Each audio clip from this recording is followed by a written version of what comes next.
ओम मंगलम भगवान विष्णु मंगलम गरुड़ध्वज मंगलम पुंडरीकाक्ष मंगलायतनो हरि गुरुर्ब्रह्मा गुरुर्विष्णु गुरुर्देवो महेश्वरा गुरु साक्षात् परब्रह्म तस्मै श्री गुरुवे नमः।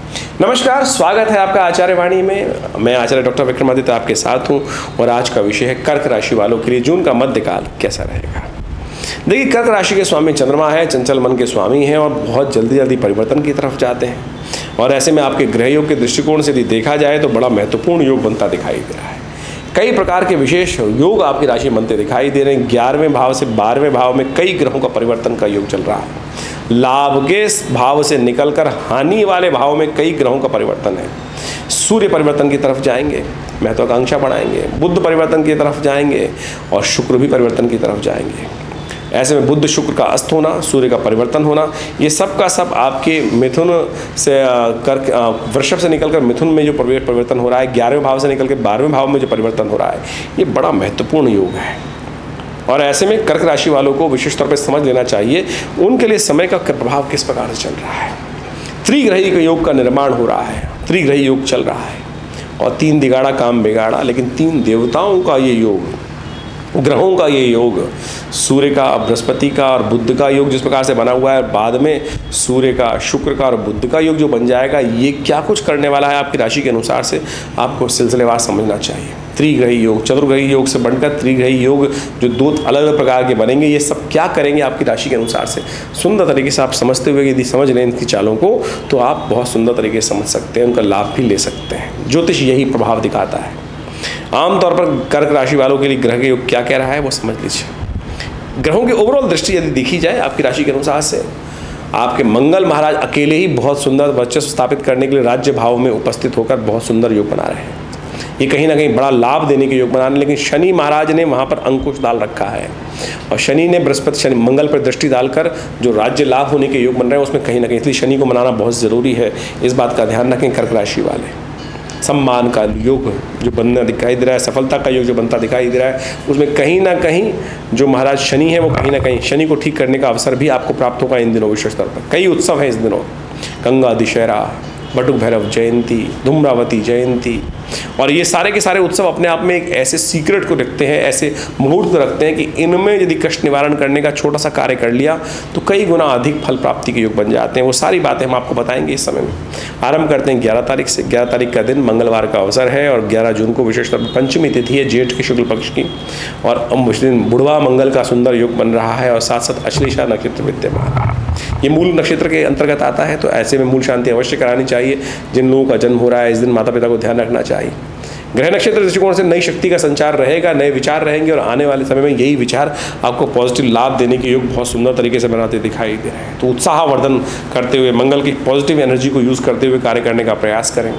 अब मंगल तो पॉजिटिव है, शनि जैसा हमने कहा नेगेटिव है, तो उसको ठीक कैसे किया जाए। तो कर्क राशि वालों ध्यान रखो, शनि को मनाने के लिए सबसे बढ़िया क्या चीज़ है? हनुमान जी। और हनुमान जी को प्रसन्न करने के लिए कौन सा दिवस है? मंगलवार। और ये मंगल भी बहुत विशेष है, बुढ़वा मंगल का योग है। बुढ़वा मंगल जिस दिन हनुमान जी को दर्शन हुए थे राम जी के, तो अवश्य उनका स्तवन करें, सुंदरकांड का पाठ करें, हनुमान चालीसा का पाठ करें। इसी को सूत्र को समझते हुए हमने आश्रम पर बड़ा व्यवस्था करी, सुंदरकांड का पाठ रखा हुआ है। हनुमान जी के लिए चूल्हा चढ़ाने की, 100 मणि का भोग लगाने के लिए यज्ञ की सुंदर व्यवस्था है। आप भी इसमें सादर आमंत्रित हैं। ये कार्यक्रम रहेगा शाम को 5 बजे से लेकर रात्रि में करीब करीब 10-11 बजे तक। आप अवश्य सम्मिलित हों इस कार्यक्रम में, देखिए कल्याण का योग मिलेगा। 12 तारीख का अवसर, बुधवार का दिन, षष्ठी तिथि है और इस दिन मघा नक्षत्र विद्यमान है जो मूल के अंतर्गत आता है। फिर ध्यान रखना चाहिए आपको, अश्लेषा और मघा जो 2 दिन रहे नक्षत्र, ये विशेष तौर पर मूल शांति वाले हैं। बहुत सारे लोग मूल में जन्म लेते हैं, स्वाभाविक है, हर करीब करीब 9 दिन बाद ये योग बनते रहते हैं। तो ऐसे में आएंगे तो मूल शांति अवश्य करा लेनी चाहिए। यदि नहीं कराई है तो बड़े होकर भी करा सकते हैं, नहीं तो अन्यथा बेकार में कष्ट भोगने पड़ते हैं इस जन्म में। बड़े भाग्य मानुष तन पावा। फिर क्यों? शोध के अनुसार से संस्कृति के ऋषियों ने ये सुंदर रास्ता बताया है कि मूल शांति में करा लो, ठीक हो जाओगे। 27 दिन तक 1-1000 मंत्र जप करना चाहिए, ठीक हो जाएगा। आप समझ लीजिए उस दिन परिवर्तन का योग बन रहा है, शुक्र परिवर्तन की तरफ जा रहे हैं, शुक्र राजयोग का निर्माण कर रहे हैं 12वें भाव में जाकर आपकी राशि के अनुसार से। ये सुंदर योग है। शनि मंगल भाव बहुत सुंदर तरीके से बैठे हुए हैं राज्य भाव में, शुक्र राजयोग का निर्माण कर रहे हैं, गद्दी का लाभ दे सकते हैं ऐसे में, लेकिन शनि नहीं मान रहे हैं, उनको ठीक करने की लगातार ज़रूरत पड़ेगी आपकी राशि के अनुसार से। अब मूल जन्मपत्री में क्या स्थिति है उन सबको भी देखना पड़ेगा। सर्वार्थ सिद्धि योग है, नया स्थिति बनती दिखाई दे रही है, नए सम्मानित कुछ ना कुछ योग हो सकते हैं, लेकिन शुक्र को शक्ति दीजिएगा क्योंकि शुक्र चल रहे हैं अस्त इन दिनों। राजयोग का निर्माण हो रहा है, आधे मन से हो रहा है। शुक्र को शक्ति देने के लिए सबसे बढ़िया तरीका है जीवन साथी को प्रसन्न रखें। जितना जीवन साथी प्रसन्न आपसे उतना संपर्कों का लाभ आपको प्राप्त हो सकता है, आगे बढ़ने का योग बन सकता है। लेकिन अपने योगों को समझते हुए कार्य करने का प्रयास करेंगे तो अच्छा रहेगा। गरीबों की सेवा करें, गरीब परित्यक्त स्त्रियों की सेवा करने का प्रयास करें, सुंदर रहेगा। 13 तारीख का अवसर बृहस्पतिवार का दिन, सप्तमी तिथि और ग्रह नक्षत्र दृष्टिकोण से यदि देखा जाए तो आपके लिए ओवरऑल स्थिति नए विशेष तौर पर अच्छी रहेगी और ये आपके लिए विशेष तौर पर आगे बढ़ने के मार्ग प्रशस्त कर सकती है। लेकिन बड़े बुजुर्गों का आशीर्वाद रहेगा, सही लोगों का। सुबह सुबह कोशिश ये करें, बड़े बुजुर्ग घर में माता पिता का आशीर्वाद, बड़े बुजुर्गों का आशीर्वाद लेकर काम करेंगे तो देखिएगा निश्चित तौर पर आपका कार्य बन सकते हैं। ऐसे ग्रह योग बन रहे हैं आपके लिए। बुजुर्गों का आशीर्वाद, पीला टीका लगाकर कार्य करने का प्रयास कीजिए, ब्राह्मणों की सेवा करने का प्रयास कीजिए, शुभ होगा। 14 तारीख का दिन शुक्रवार का अवसर, अष्टमी तिथि है और ऐसे में सूर्य भी परिवर्तन की तरफ जा रहे हैं, चंद्रमा परिवर्तन की तरफ जा रहे हैं, चंद्रमा जा रहे हैं कन्या में, तो ये विशेष तौर पर ध्यान रखें। बुध की राशियों में सब परिवर्तन हो रहा है, कन्या में जा रहे हैं चंद्रमा, सूर्य जा रहे हैं मिथुन में, बुध जा रहे हैं मिथुन में। ये सब के सब परिवर्तन जो हो रहे हैं ये बड़े महत्वपूर्ण है आपके लिए। 12वें भाव में सूर्य पदार्पण कर रहे हैं, 12वें भाव में चंद्रमा, विशेष तौर पर आपके जो ग्रह योग हैं वो परिवर्तन कर रहे हैं, बुध भी जा रहे हैं और ऐसे में बड़े सावधानी के साथ महत्वाकांक्षा बढ़ सकती है। जो शेयर मार्केट में काम करने वाले लोग हैं आने वाले 1 महीने तक शांति के साथ काम कीजिएगा, नहीं तो नुकसान करा सकते हैं आप अपना।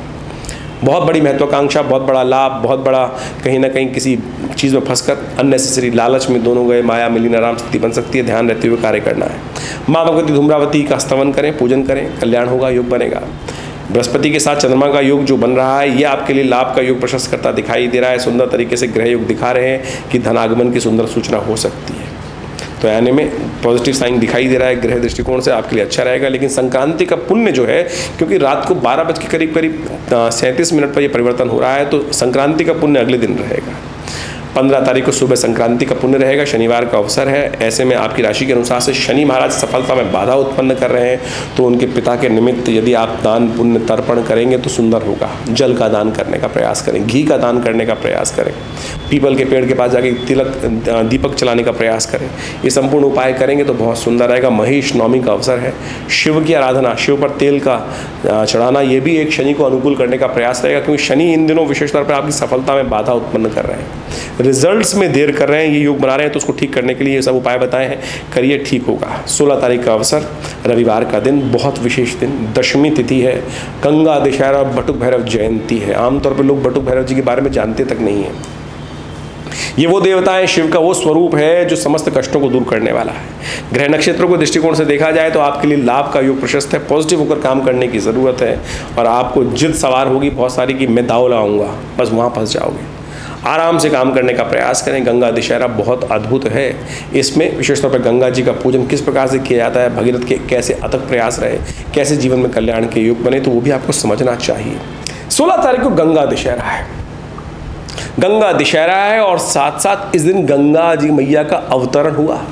माँ भगवान जो कहा जाता है कि भगीरथ की अथक प्रयासों से जब महाराज सगर के 60,000 पुत्रों को ऋषि कपिल ने शाप दे दिया और उनके उद्धार का कोई मार्ग बचा ही नहीं था, तब 3 पीढ़ी तक उस कुल में लोगों ने आराधना करी माँ भगवती गंगा की कि माँ गंगा को कैसे इस धरा पे प्रवृत्ति लाया जाए। तब भगवान विष्णु के पद से निकली हुई, जब कहा जाता है कि भगवान वामन का अवतार लिए और पूरी पृथ्वी को जब उन्होंने नापा तो कहा जाता है 3 पगों में नाप लिया, तो जब उनका पैर ब्रह्मलोक में पहुंचा था तब भगवान ने अपने कमंडल से जल लेकर ब्रह्मा जी ने उस जल को एकत्र कर लिया था और भगीरथ ने भगवान ब्रह्मा से प्रसन्न करके उनको साधना करके प्रसन्न कर कर माँ गंगा को वहाँ से मांगा। और कहा जाता है कि भगवान शिव ने अपने सिर पर धारण किया उनको और भगीरथ के अथक प्रयासों से इस गंगा जेठ मास के शुक्ल पक्ष की दशमी के दिन ये गंगा वहाँ से निकली और कहाँ, वो वहाँ उनको लेकर गंगा सागर पर पहुँचते हैं। किस दिन? मकर संक्रांति के दिन। यानी इस दिन माँ गंगा का पदार्पण हुआ और 6 महीने बाद करीब करीब वो मकर संक्रांति के दिन गंगा दशहरा जिस दिन विशेष तौर पर वहाँ पहुँचती हैं, जहाँ सागर से माँ गंगा का मिलन होता है, उस क्षेत्र में जाकर विशेष तौर पर उस दिन उनका पुण्य लोगों पर गमन हुआ। तो ये बड़ी सुंदर कथा है शास्त्र के दृष्टिकोण से, इसका अध्ययन आपको करना चाहिए। तो इस दिन विशेष तौर पर अपने ग्रहों के दृष्टिकोण से आपको समस्त रूप से पूजन करते हुए भगवान शिव पर देखिए ये सुंदर योग बन रहा है। इसके साथ साथ बटुक भैरव जयंती का भी सुंदर योग बन रहा है। बटुक भैरव भगवान साक्षात शिव के अंश हैं। कहा जाता है उनके पिता ने अनन्य श्रद्धा के साथ भगवान से प्रार्थना करी और कहा कि शिव पुत्र के रूप में उनको प्राप्त हो।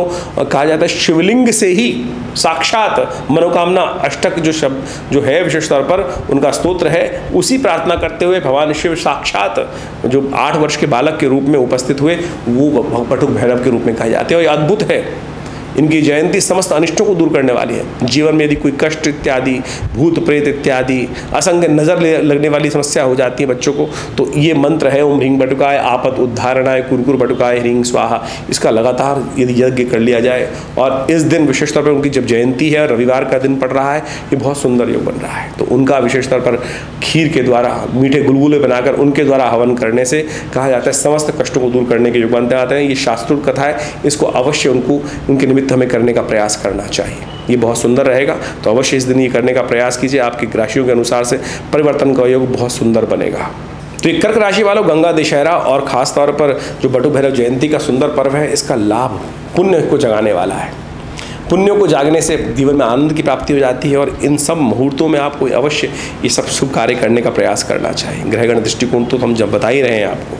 बात कर लेते हैं 17 तारीख को सोमवार का अवसर, एकादशी तिथि विद्यमान है। तुला में शुभ रात्रि में चंद्रमा का पदार्पण हो चुका है, जो आपके लिए बड़ा अनुकूल योग बना रहा है। मंगल के साथ सम्मुख होकर चंद्रमा जो बैठे हैं, ये आपके लिए पॉजिटिव साइन रहेंगे, आपके लिए विशेष तौर पर आगे बढ़ने का अवसर प्रदान करेंगे। निर्जला एकादशी का अवसर है, तो 2 कुंभ भरकर जल के दान करने का प्रयास करें। ब्राह्मणों को दें, ज़रूरतमंदों को दें, घर के बाहर छबीली लगा दें। ये जल का दान इस जेठ के महीने में समस्त कष्टों को दूर करने वाला रह जाता है। कहा है और भगवान कृष्ण ने गीता में कहा ना, पत्रम पुष्पम फलम तोयम यो में भक्ता प्रयच्छति। तो बस इससे सुंदर कार्य क्या है, अवश्य करने का प्रयास कीजिए। 18 तारीख का अवसर, मंगलवार का तिथि, एकादशी, इसमें थोड़ी वृद्धा है, तो वैष्णवों के लिए बड़ा सुंदर योग बन गया है। वैष्णव मत के कहा जाता है कि जिस दिन द्वादशी युक्त एकादशी मिल जाए और निर्जला एकादशी द्वादशी युक्त मिल जाए, तो अपने आप में कहना ही क्या है। तो ऐसे में सुंदर तरीके से भगवान का पूजन करने का अवसर। और इस बार तो एक चीज़ और जुड़ गई है इस स्थिति में, ग्रह नक्षत्र दृष्टिकोण से तो है ही दिन शुभ। मंगल के साथ चंद्रमा का योग सुंदर तरीके से बन रहा है। बृहस्पति महाराज लाभ की जगह में आपके लिए सुंदर रास्ते बनाते दिखाई दे रहे हैं। शुक्र के साथ जो परिवर्तन बुध का योग बन रहा है, ये भी आपके लिए राजयोग निर्माण कर रहा है। लेकिन ग्रह थोड़े हल्के हैं, ऐसे में हिम्मत जगाने की ज़रूरत है, क्योंकि शनि की दृष्टि मंगल में पड़ रही है। तो मंगल को थोड़ा ठीक यदि हो जाए, शनि की दृष्टि यदि ठीक हो जाए तो सब कुछ हो जाएगा। बुढ़वा मंगल का योग है, इसलिए कह रहे हैं आपको अंतिम बुढ़वा मंगल, जेठ का मंगल। और मंगल चलने हैं यहाँ पर अभी करीब आप मान लीजिए 15-20 दिन और 1 महीना करीब रहेगा। और लेकिन साथ साथ शनि महाराज तो भी रहेंगे यहाँ पे करीब 1 साल और 9 महीने तो रहेंगे। तो ऐसे में शनि को ठीक करने के लिए अंतिम अवसर आपके पास सुंदर बन रहा है। बुढ़वा मंगल जेठ का इस वर्ष में शनि की जब यहाँ रहते तो अन्य श्रद्धा के साथ हनुमान जी का स्तवन करें। 4 पाठ पढ़ जोई, सुंदरकांड का पाठ करें, हनुमान जी का सेवा करें, चोला चढ़ाएं, 100 मनी का भोग लगा दें। इन सब समस्त व्यवस्थाओं का आश्रम में हमने किया है। शाम को कार्यक्रम रहेगा, आप सब भी सम्मिलित हो सकते हैं। शाम को 5 बजे से लेकर शनि को मनाने का सुंदर अवसर है। अवश्य इनको यथाउचित भाव से करने का प्रयास करें। जो मनाए शनि को सदा जीवन में कष्ट दूर करने का सुंदर योग बना सकते हैं आप। 19 तारीख का अवसर, बुधवार की तिथि, द्वादशी तिथि, वृश्चिक राशि में चंद्रमा का पदार्पण हो रहा है और यह आपके लिए पंचम भाव में बैठकर विजय देने के योग बना रहा है। ईर्ष्यालु व्यक्ति को समाप्त करने का योग बना रहा है। बृहस्पति की दृष्टि डालकर सुंदर तरीके से बुद्धि सही जगह चलेगी। लेकिन बुध अस्त है, कन्यादान यदि करने का अवसर मिल जाए, कन्याओं की सेवा करने का अवसर मिल जाए तो बहुत अच्छा रहेगा। शिव पर विशेष तौर पर दही से अभिषेक करने का प्रदोष काल है, बुध प्रदोष है और अभी आने वाले कुछ समय तक बुध अस्त रहेगा। उसको ठीक करने के लिए सुंदर तरीके से ये उपाय कर लीजिए। ये अवश्य करिएगा। देखिए प्रदोष है, बुध प्रदोष के दिन शिव का अभिषेक दही से और बिलपत्र भगवान पर अर्पित करते हुए कार्य किया जाए तो बहुत सुंदर योग बनेगा। बाकी ग्रह अनुकूल हैं, ये उपाय करके सुंदर तरीके से लाभ ले सकते हैं। 20 तारीख की स्थिति समझें, त्रयोदशी तिथि है, बृहस्पतिवार का अवसर है, ग्रह आपके लिए सुंदर लाभ के योग प्रशस्त कर रहे हैं, लेकिन हिम्मत जगाएं।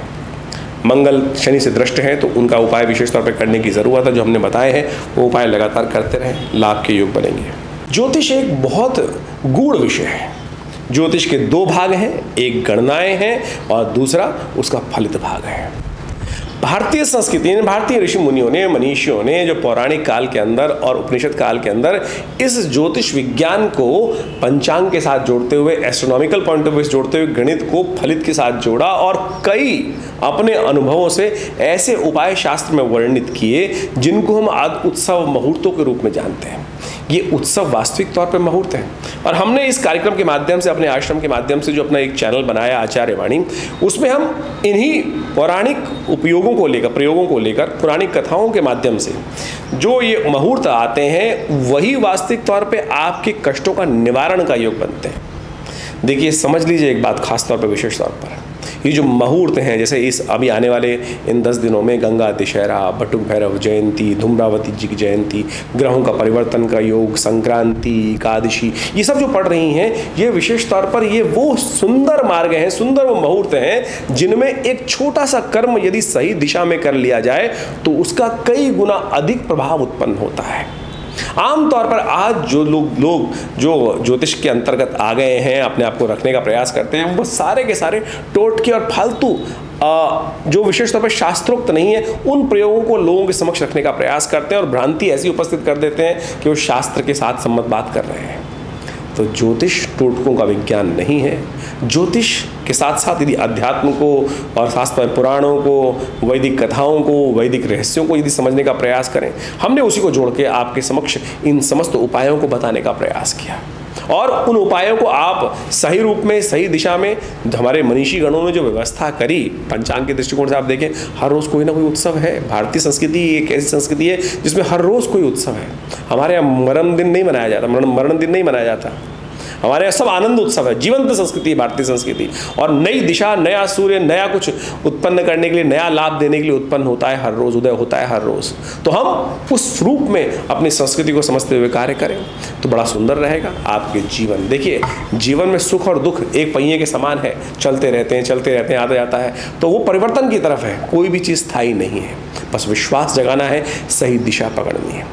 और अभी जो हम ज्योतिष के दृष्टिकोण से आपके समक्ष ये सारी बातें बता रहे हैं, ये सारी की सारी गोचर के दृष्टिकोण से, आपकी राशि, जन्म राशि कौन सी है, चंद्रमा कहाँ विराजमान है, वो चंद्र राशि मानी जाती है और उसके साथ किस लग्न में जन्म हुआ है वो आपकी लग्न राशि मानी जाती है।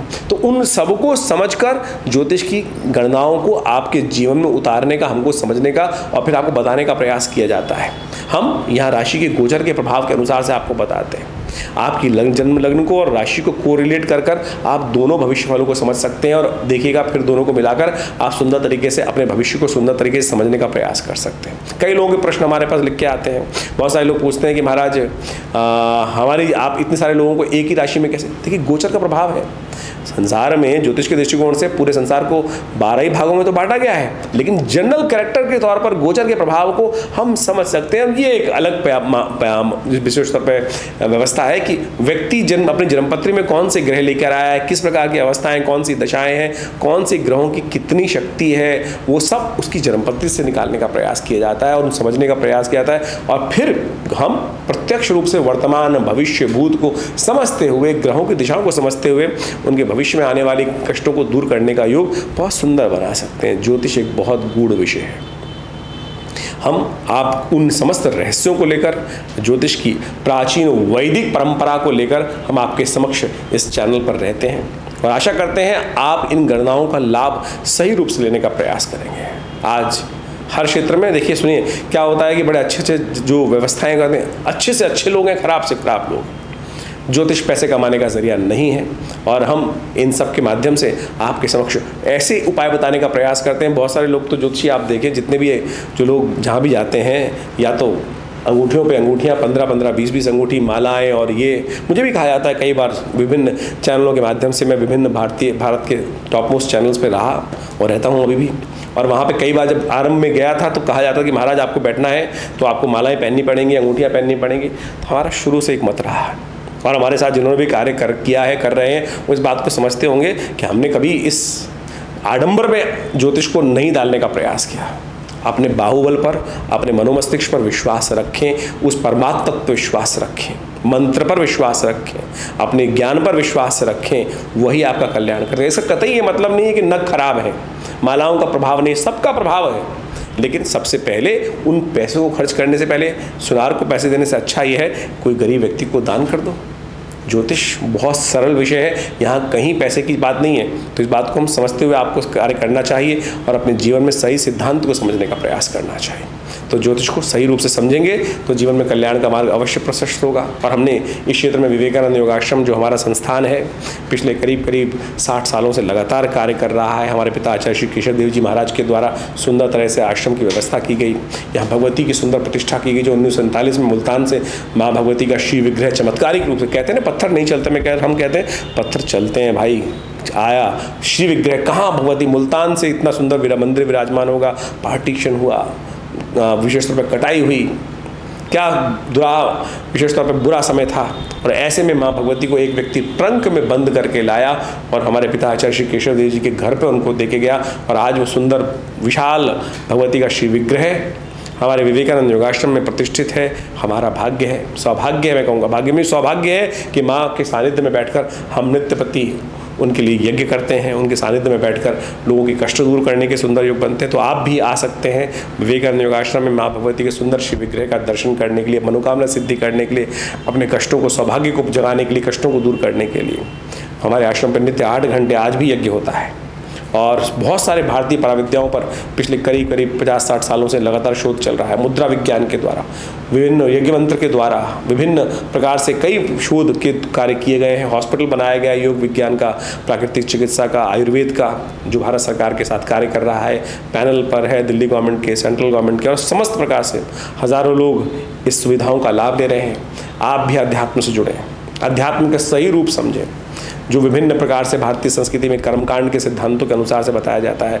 विभिन्न समय में वो सब प्रकार के अनुष्ठान, अभी बहुत जल्दी गुप्त नवरात्रि आरंभ हो रहे हैं, और विशेष यज्ञ जुलाई के अंदर गुप्त नवरात्रों में रहेगा आश्रम पर, और उन 9 दिनों में सहस्त्र चंडी का सुंदर कार्यक्रम रखा जाएगा।